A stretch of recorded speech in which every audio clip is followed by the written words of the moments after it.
అందరికీ వందనాలండి. అందరూ బాగున్నారండి?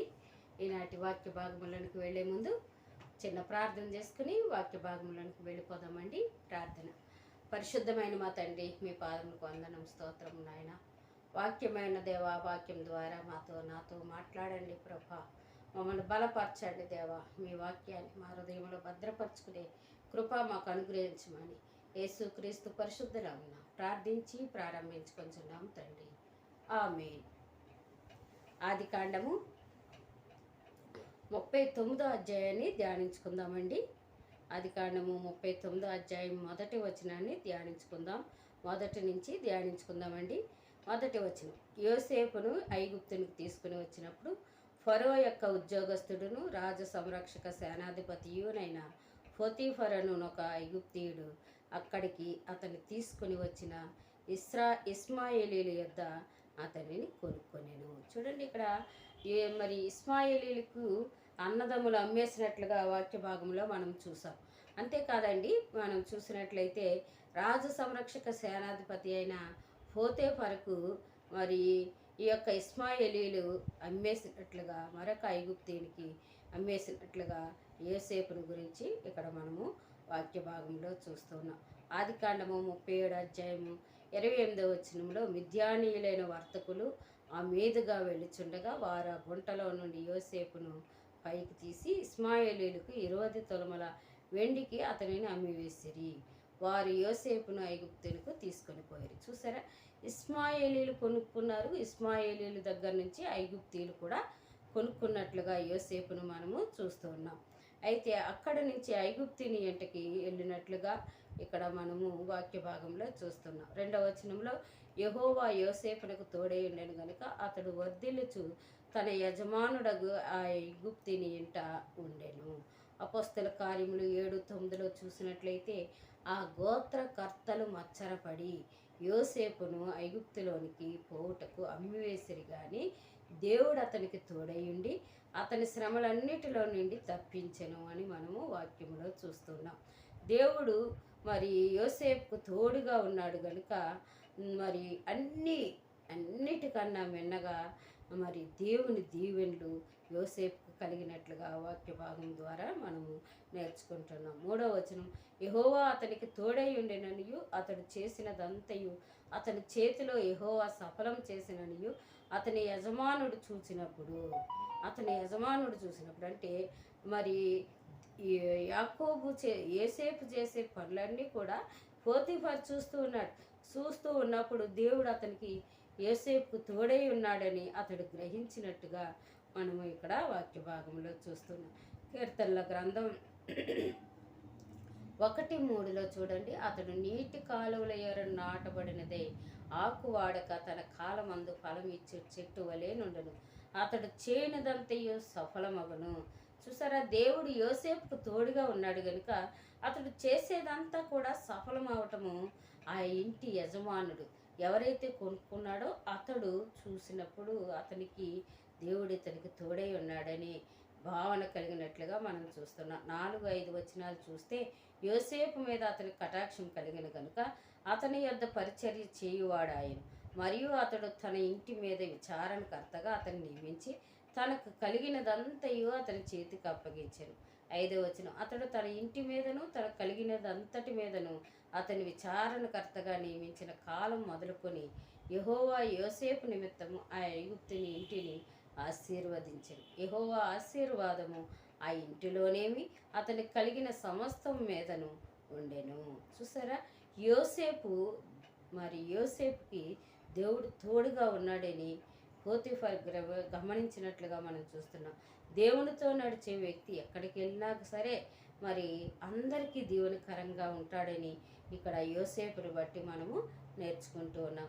దేవుని దీవెనలు పొందటానికి, ఇతరులకు దీవెనగా ఉండటానికి మరి తన తండ్రి ఉపయోగించిన మరి మోసాలు అవేమీ కూడా యోసేపులో లేవని మనము చూస్తున్నాం. మరి యాకోబు అయితే మోసగాడుగా మోసగించిన వాడుగా మనం చూసాం. కానీ యోసేపు అలా లేడు. ఆయన తండ్రిలాగా చేయలేదు, కానీ ఆయన దేవునికి ఇష్టడుగా ఉన్నట్లుగా మరి అందరికీ కూడా దేవునితో నడిచిన వ్యక్తిగా ఉన్నట్లుగా అంతేకాదు అందరికీ దీవెనకరంగా ఉన్నట్లుగా మనము యోసేపును చూస్తూ ఉన్నాం. యాకోబులాగా మోసం చేసి మరి ఆ, మోసం చెయ్యాలి అనే ఆలోచన లేనివాడుగా యోసేపు మనకి కనబడుతున్నాడు. 6వ వచనంలో చూస్తే అతడు తనకు కలిగినదంతయు యోసేపు చేతికి అప్పగించి తాను ఆహారం తినడు తప్ప తనకేమి ఉన్నదో ఏమి లేదో విచారించిన వాడు కాడు. యోసేపు రూపవంతుడును సుందరుడై ఉండెను. చూడండి ఎంత చక్కగా మరి యోసేపును పోతీఫర్ నమ్మాడో మనం చూస్తూ ఉన్నాం. అంటే దేవుని పిల్లలని నమ్మటం అనేది ఎవరికైనా ఇష్టమే, కానీ మనము దేవుని పిల్లల్లాగా ప్రవర్తిస్తున్నామో లేదో మనం అంతటా మనము గమనించుకోవాలి. ఇతరులు తమకున్న దాన్ని అంతటిని యోసేపు చేతిలో పెట్టి నిశ్చితగా ఉండగలిగే అంత నమ్మకాన్ని పొందుకున్నవాడుగా యోసేపు మనకి కనబడుతూ ఉన్నాడు. ఎంత చక్కని ప్రవర్తన గలవాడిగా ఉన్నాడో మనము వాక్య భాగంలో చూస్తున్నాం. మరి ఆది కాండము 41:41లో చూస్తే, మరియు ఫరో చూడుము, ఐగుప్తు దేశం అంతటి మీద నిన్ను నియమించి ఉన్నానని యోసేపుతో చెప్పాను. చూసారా, ఐగుప్తు ఈ దేశం అంతటి మీద ఫరో కూడా యోసేపును నమ్మినట్లుగా మనం చూస్తున్నాం. అంతేకాదండి, అతడు మొదట చిన్న విషయాల్లో నమ్మకంగా ఉన్నాడు, ఆ తర్వాత గొప్ప విషయాల్లో కూడా అతడు నమ్మకముగా ఉన్నట్లుగా చూస్తున్నాం. మరి మనం నేటి దినాల్లో మన భారతదేశంలో ఉన్న సంఘాలకు ఎలాంటి మనుషులు అవసరమో మరి దానికి యోసేపు లాంటి వారు, సంఘానికి యోసేపు లాంటి వారు ఉండాలని, మరి యోసేపును ఆదర్శంగా తీసుకోవాలని మనకి లేఖనం తెలియపరుస్తుంది. యోసేపుకు వ్యతిరేక లక్షణాలు ఉన్నవారు యోసేపు వలె ఉండవలసిన వారు ఉండటం లేదు, కానీ వ్యతిరేక లక్షణాలు ఉన్నవారు ఎంతమంది ఉండటం, ఎంతోమంది ఉంటున్నారండి. కానీ అదంతా కాదు, కానీ యోసేపుల సంఘంలో ఉండాలని దేవుడు ఆశపడుతున్నాడు. వారి చేతుల్లో సంఘాన్ని పెట్టడానికి కానీ వారిని ఏ విషయంలో కూడా మరి వారిని అనుమానించటానికి లేదు, కానీ యోసేపులాగా ఉన్నవారిని. కానీ యోసేపుల సంఘంలో ఎవరు కనబడటం లేదు. ఎంత విచారకరమైన విషయము మనము గమనించాలి. 7, 8 వచనాలు చూస్తే, అటు తర్వాత అతని యజమానుని భార్య యోసేపు మీద కన్ను వేసి తనతో శయనించమని చెప్పాను. అయితే అతడు ఒప్పక, నా యజమానుడు తనకు కలిగినదంతయు నా చేతికి అప్పగించాను కదా, నా వశమున తన ఇంటిలో ఏమి ఉన్నదో అతడు ఎరుగడు, ఈ ఇంటిలో నాకంటే పైవాడు ఎవడునూ లేడు. చూడండి, యోసేపు కంటే పైవాడు ఎవరు పోతీఫర్ ఇంట్లో లేరు. మరి అతని ఇంట్లో ఏముందో పోతీఫర్కే తెలియదు, కానీ అంతగా మరి యోసేపుని మరి పోతీఫర్ నమ్మినట్లుగా ఇక్కడ వాక్య భాగంలో మనం చూస్తున్నాం. యోసేపు దేవునికి విరోధముగా పాపం చేయలేదు కనుక యోసేపును పోతీఫర్ అంతగా నమ్మినట్లుగా మనము వాక్య భాగంలో చూస్తున్నాం. 9, 10, 11 వచనాలు చూస్తే, నీవు అతని భార్యవైనందున నిన్ను తప్ప మరి దేనిని నాకు అప్పగింపై ఉండలేదు, కాబట్టి నేనెట్లు ఇంత ఘోరమైన దుష్కార్యము చేసి దేవునికి విరోధంగా పాపం కట్టుకొందునని తన యజమాని భార్యతో అనెను. దినదినము ఆమె యోసేపుతో మాట్లాడుచుండెను, కానీ అతడు ఆమెతో శయనించుటకైనను ఆమెతో నుండుటకైనను ఆ మాట విన్నవాడు కాడు. అట్లుండగా ఒకనాడు అతడు తన పని మీద ఇంటి లోపలికి వెళ్ళినప్పుడు ఇంటి మనుషులలో ఎవరునూ అక్కడ లేరు.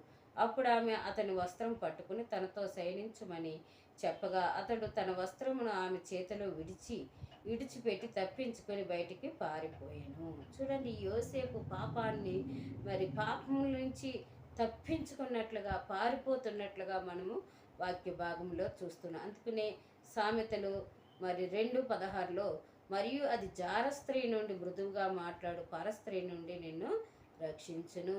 దేవుని యందు భయభక్తులు కలిగి ఉంటే దేవుడే మరి నీ యొక్క నీతి మరి ఆ జార స్త్రీ నుండి రక్షిస్తుందని దేవుని వాక్యం సెలవిస్తుంది.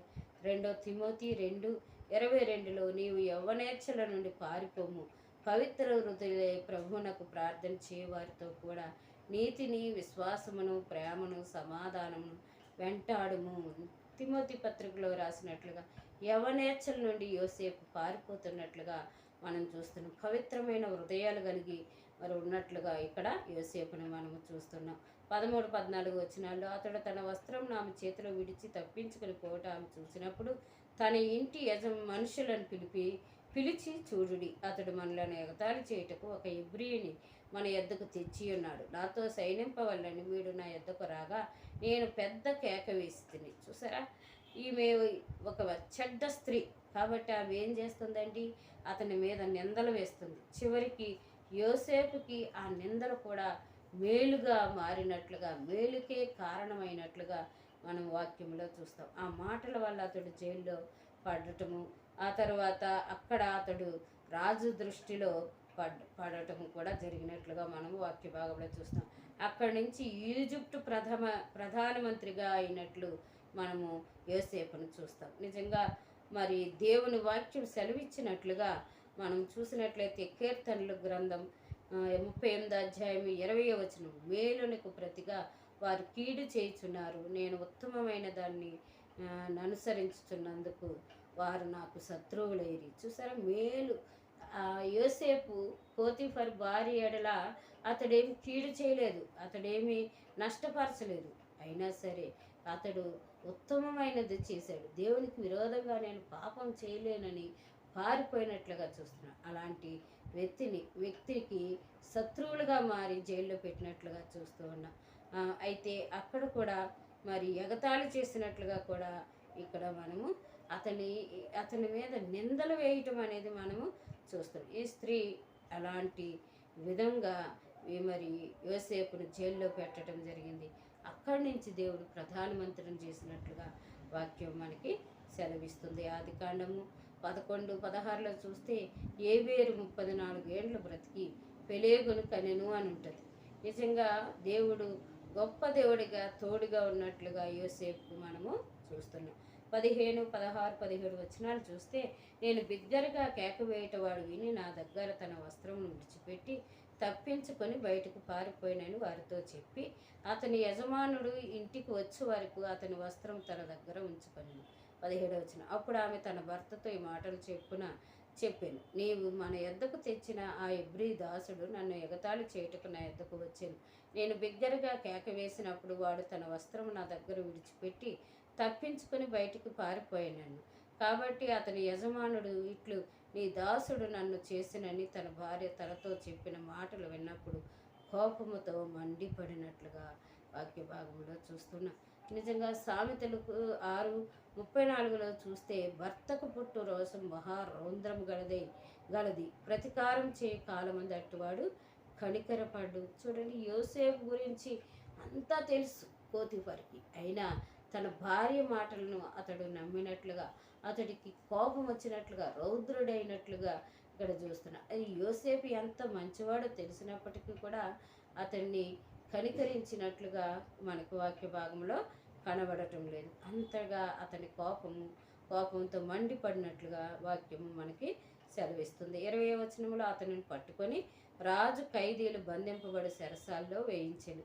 అతడు అక్కడ చెరసాలలో ఉండెను. ఎబ్రీయులకు రాసిన పత్రిక 11:36లో చూస్తే, మరికొందరు తిరస్కారములను, కొరడా దెబ్బలను, మరి బంధకములను, ఖైదును అనుభవించిరి.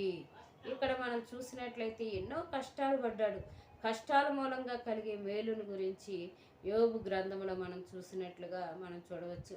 3:20వ వచనంలో, దుర్దశలోనున్న వారికి వెలుగియ్యబడుట ఎలా, దుఃఖాక్రాంతులైన వారికి జీవం ఇయ్యబడుట ఎలా. చూసారా, ఈ వాక్యాన్ని యోబులాగా ఇక్కడ మనం యోసేపును చూస్తున్నాం. 21, 22 వచనాలు మనం చూసినట్లయితే, 23 వచనాలు మనం చూసినట్లయితే అక్కడ, అయితే యెహోవా యోసేపునకు తోడయుండి అతని యందు కనికరపడి అతని మీద ఆ చెరసాల యొక్క అధిపతికి కటాక్షం కలుగునట్లు చేసెను. చూసారా, ఇక్కడ దేవుడు మనతో ఉండి మన పట్ల కటాక్షం చూపితే మనం ఎక్కడ ఉన్నా పర్వాలేదు, జైల్లో ఉన్నా పర్వాలేదని యోసేపులాగా మనము ధైర్యంగా ఉండగలుగుతాం.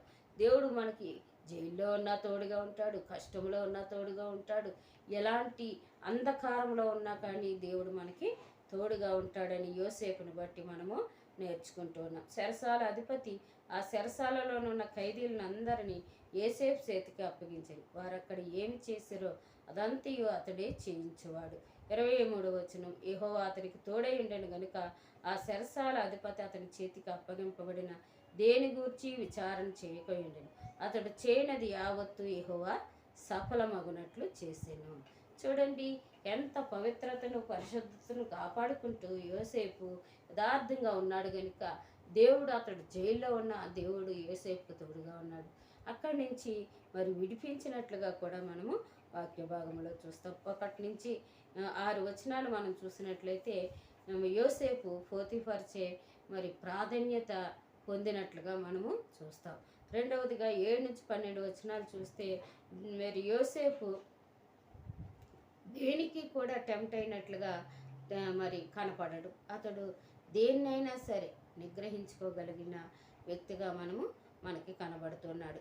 ఇంకా మనము 13-18 వచనాల్లో చూస్తే యోసేపు అతను ఉంపుడుగత్తె ద్వారా తప్పుగా నిందించబడ్డాడని మరి మనము చూడవచ్చు. ఇంకా మనం 19-23 వచనాల్లో చూస్తే అతడు చెరసాలలో వేయబడ్డాడు, దేవుడు అతనితో ఉన్నాడు అని మనము చూస్తూ ఉన్నాం.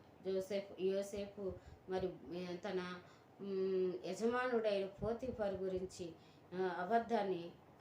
పోతీఫర్ అబద్ధాన్ని నమ్మాడు.